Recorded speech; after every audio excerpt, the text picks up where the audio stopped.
સીતારામ જય જય કોળી સમાજ જય મંદાતા મિત્રો આ એક બે દિવસ તા મનુભાઈએ જે વિડીયો વાયરલ કરેલો છે કે ભાઈ બીસુભાઈ ને સાહેબે ગાડી આપી પૈસા આપ્યા છે અમે જેલમાં 6 મણ લાડવા મોકલ્યા છે 19,000 રૂપિયા માવાના આપ્યા છે એના વિશે હું કાંઈક કહેવા માંગુ છું।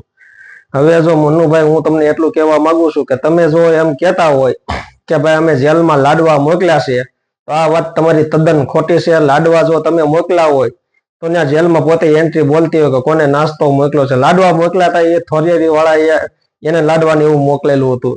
અને બીજું કે તમે એમ કહો છો કે 19,000 રૂપિયાના અમને જેલમાં તમે માવા ખવડાવ્યા। હવે જેલમાં ભાઈ તમાકુનો એક દાણો પણ નથી મળતો, તમે 19,000 રૂપિયા માવાના દો કોને દીધા તમે? હું એક એ પૂછવા માંગુ છું।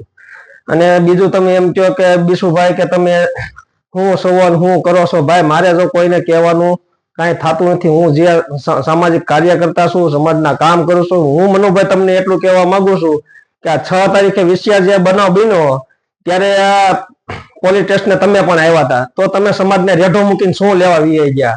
અને જ્યારે પથ્થરમારો થયેલો ત્યારે મારો ભાઈ મારથી 4-5 કિલોમીટર આગો હતો, એને ફોન કરીને મેં બોલાવ્યો, મેં એટલું કીધું કે ભાઈ આપણે સમાજને રેઢો મૂકીને નથી જવું, હું ઠેઠ લગીને સમાજ સાથે જ રહેલો છું, સમાજ સાથે જ રહેવાનો છું। અને બીજું મનુભાઈ તમે એમ કહો કે વકીલોના પૈસા કે બીસુભાઈ કે બધાએ લીધા છે, કોને લીધા છે મને કહો, કયા વકીલે પૈસા લીધા છે?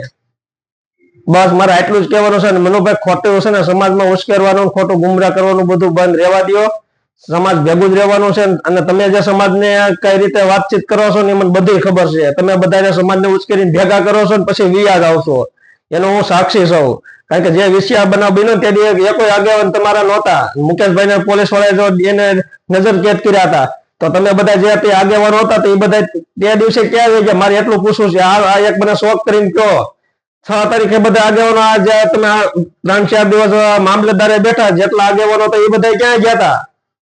બસ મારે જો આટલું જ કહેવું છે। મનુભાઈ ખોટી સમાજમાં ખોટી વાતો ન કરવી, એક આ મારી ખાસ એટલે ખાસ અપીલ છે। હું સમાજને રેઢો મૂકીને ક્યાંય ગયો નતો, સમાજ ભેગો ગયો હતો, જેલમાં હવની છેલ્લે હું બહાર આવ્યો હતો। પેલા બધા લોકોનો જામીન કરવાનું મેં કીધું હતું, છેલ્લા મારા જામીન કરજો, ત્યાં લગીની મેં વાત કરી હતી।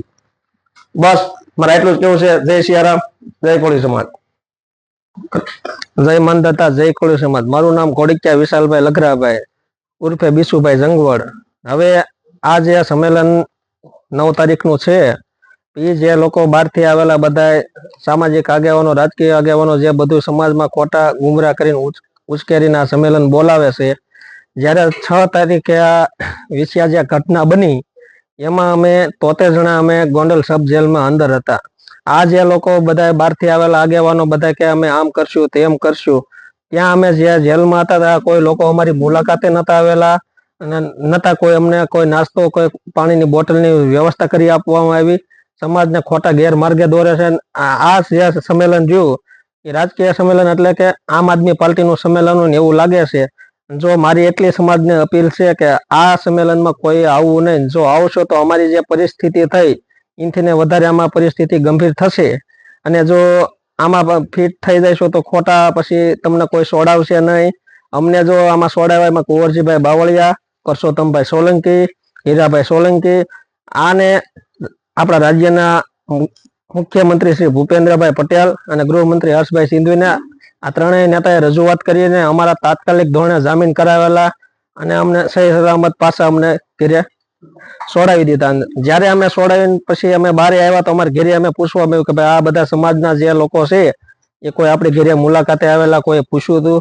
કોઈ બી વ્યક્તિ કાંઈ આવ્યા નતા। ને અત્યારે આ સમાજમાં ખોટો દુરુપયોગ કરીને અને આ સંમેલન બોલાવાના છે, એટલે જેથી કરીને અમે બાંયધરી આપીએ છીએ કે અમે જે આ બધા લોકો છે અમે 40 થી 45 જણા અમે છે કે અમે ભાઈ સંમેલનમાં જવાના નથી। અને મારે સમાજની અપીલ છે કે આ સંમેલનમાં કોઈ આવવું નહીં, આ ખોટી રીતે સમાજનો ગેરઉપયોગ કરે છે।